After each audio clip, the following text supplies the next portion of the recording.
السلام عليكم ورحمة الله وبركاته. انت عامل ايه؟ انا كويس وانت ان شاء الله كمان كويس. ده فيديو جديد في اسبرين، وفي الفيديو ده انا هتكلم عن واحد من اكتر الكتب اللي بفضلها في كل الكتب اللي قرأتها، وهتكلم في الكتاب ده بالذات عن واحد من اهم المبادئ الجوهرية اللي هتحتاجها في كل المجالات في حياتك، فخليك معايا للاخر.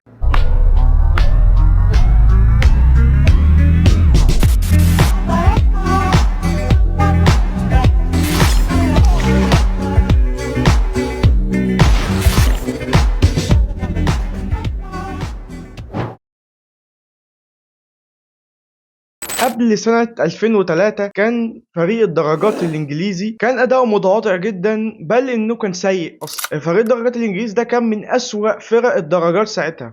على مدار مسيرته ما فاز غير بميدالية ذهبية واحدة بس، وكان أداؤه تحت المتواضع. أنا عايز أقولك إنه خلال أكتر من قرن مفيش واحد فيهم فاز بسباق الطواف سباق الطواف بتاع فرنسا، لدرجة إنه وصل بيهم الحال إن أحد شركات الدراجات رفضت إن هي تبيع لهم دراجات، عشان خافت إن سمعة الفريق ده تروح لسمعة الدراجات لما المحترفين التانيين يشوفوا ان الفريق اللي مش عارف يفوز باكتر من ميدالية انه يبوظ سمعة الدراج. سنة 2003 الادارة عينت مدير جديد كان اسمه ديف بريلسفورد. ديف بريلسفورد كان بيستعمل مبدأ قوي جدا عشان يحسن من اداء الفريق بشكل عام، واتبع خطة تحسين مختلفة ولكن تأثيرها كان زي السحر على الفريق. فلسفة ديف البسيطة جدا في انه يحسن الفريق كانت زي النقلة اللي هتخلي فريق الدراجات الانجليزي ده فيما بعد في حتة تانية في خلال 5 سنين بس. وكان مبدأه بيعتمد على حاجة واحدة بس، وهي تقسيم الوحدات،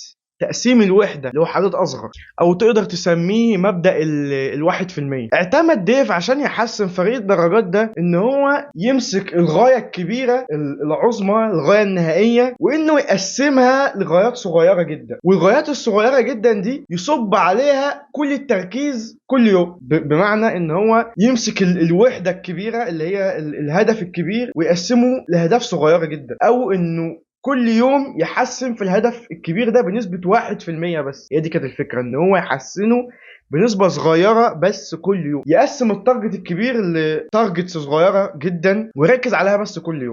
الواحد في المية ده اللي هو بمثابة مثلا لا الكرسي ده بتاع العجلة ده معمول اهو هو عدله كده، هو حسن بنسبة 1%. وفضل على مدار 5 سنين كل يوم يعمل تحسينات بسيطة تحسينات بسيطة تحسينات بسيطة، وحايد وحايد وحايد في المية، وحايد كتيرة جدا لك ان تتخيل بقى على مدار 5 سنين، لدرجة حتى انه وصل بيه ان هو العربيات اللي كان بيتنقل فيها الدراجات غير الدهانات بتاعتها كلها للون الابيض عشان يعرف يرصد اذا كان في تراب ممكن يغروش على الدراجة ولا لا اثناء عملية النقل. شفت تفاصيل وصلت لحد فين؟ وفضل على الحالة دي كل يوم. وفي سنة 2008 بعد مرور بالظبط 5 سنين على وجود ديف في الفريق، أقيمت الألعاب الأولمبية في إنجلترا تحديدا في لندن، وفي السنة دي كسروا 9 أرقام قياسية، وكان إنجاز غير مسبوق في تاريخ الدراجات كله. وفي أولمبياد بكين في 2008 برضو فازوا ب60% من الميداليات المتاحة كلها. وفي نفس السنة واحد من الدراجين كان اسمه برادلي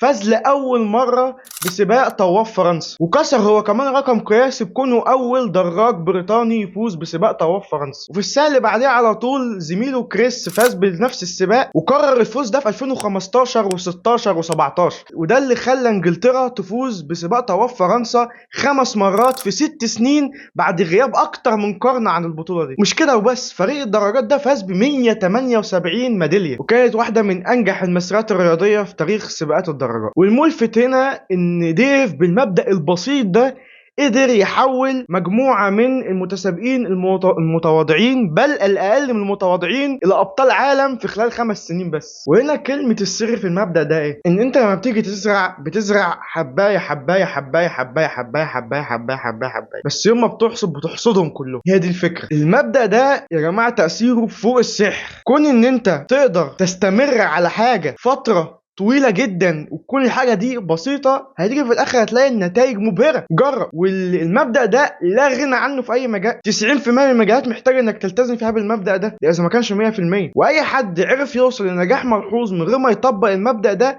فهو استثناء والاستثناء ما بيتعممش. فيعني انت لو كان عندك هدف سنوي، فانت لو مسكت الهدف ده وفصصته، اللي هو يعني انا محتاج اعمل ايه عشان الهدف ده، هتلاقي ان انت محتاج تعمل كذا وكذا وكذا وكذا، وانت كده قسمت الهدف لوحدات اصغر منه، وابتدي قسمها على شهور السنه او ايام السنه، وفي اخر السنه هتلاقي ان انت حققت الهدف الكبير. هي حاجه زي البازل او زي القطعه، كل ما تشتغل على بازل وتسيبها وتشتغل على الثانيه وتسيبها، تشتغل على الثالثه وتسيبها وتشتغل على الرابعه وتسيبها، هتيجي في الاخر تجمعهم كلهم مع بعض هيكونوا لك الصوره كامله. وبعدين حتى بالمنطق يعني فكر فيها، انت لو عندك في السنه 12 شهر، لو انت مسكت كل شهر لوحده وخليته شهر منتج وشهر كويس، كلهم شهور كويسه، ما انت كده خليت السنه كلها كويسه. بس انت الفكره ان انت تركز على الحاجات الصغيره، تركز على الاقل على اليوم النهارده، ان انت تركز ان اليوم النهارده يبقى حلو، كل يوم تركز ان يومك بس النهارده يبقى كويس، وهتلاقي في الاخر انت عملت تحسين اجمالي. ده لان انت حسنت كل الايام حتى لو بنسبه ضئيله. فهي في الاخر يعني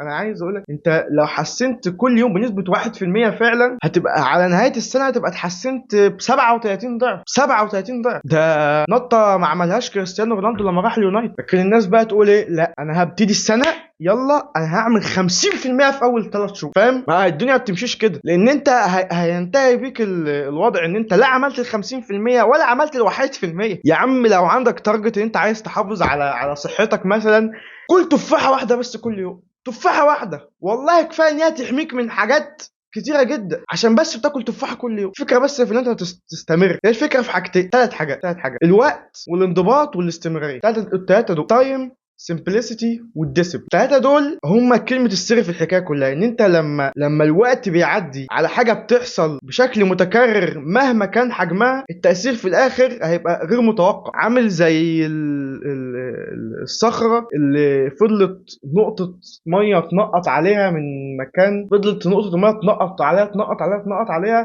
في الصخره دي في الاخر طلع فيها حفره كبيره من نقطه الميه اللي فضلت تنقط عليها على مدار السنين. رغم ان انت لو جبت مجموع كميه الميه اللي فضلت تنقط عليها السنين دي كلها وكبتها عليها مره واحده، مش هيحصل لها حاجه. فالمبدا ده قوي جدا جدا جدا. وفي الفيديوهات الجايه ان شاء الله هتكلم عن ان انت ازاي تسهل ان انت تطبق المبدا ده، لان هو المبدا ده بقى هو العادات. ان انت عشان تنضبط على حاجه اطول فتره ممكنه لازم تخليها عاده او تخليها روتين. هتكلم عليه قدامي، بس لازم تاخد بالك ان يكون التاثير قليل بحيث ان انت ما تجيش في نقطه ما وتستصعبه، وما يكونش برضه قليل لدرجه ان هو يبقى بلا قيمه. انت فاهم؟ يعني خليه كده في النص، لان هو لو انت برضه ما عندكش عمر لا محدود، يعني لو خليت التاثير صغير جدا جدا هتحتاج فترة أطول بكتير عشان تبدأ تلاقي نتائج. يعني خليه، حاول توازنها، تظل الاستمرارية هي الأولوية. يعني لو لاحظت إن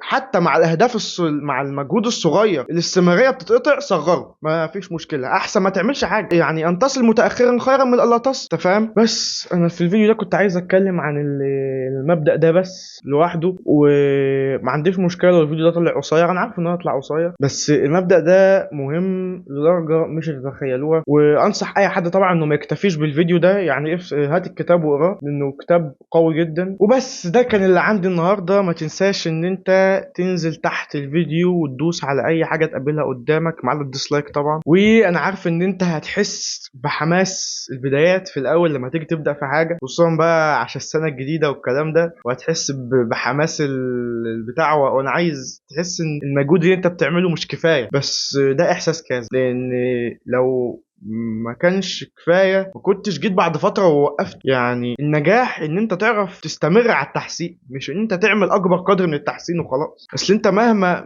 مسكت فتره قليله وقعدت تحسن فيها صعب جدا انك توصل لمحصله التحسين الكبيره في اخر الوقت. بس كده، السلام عليكم.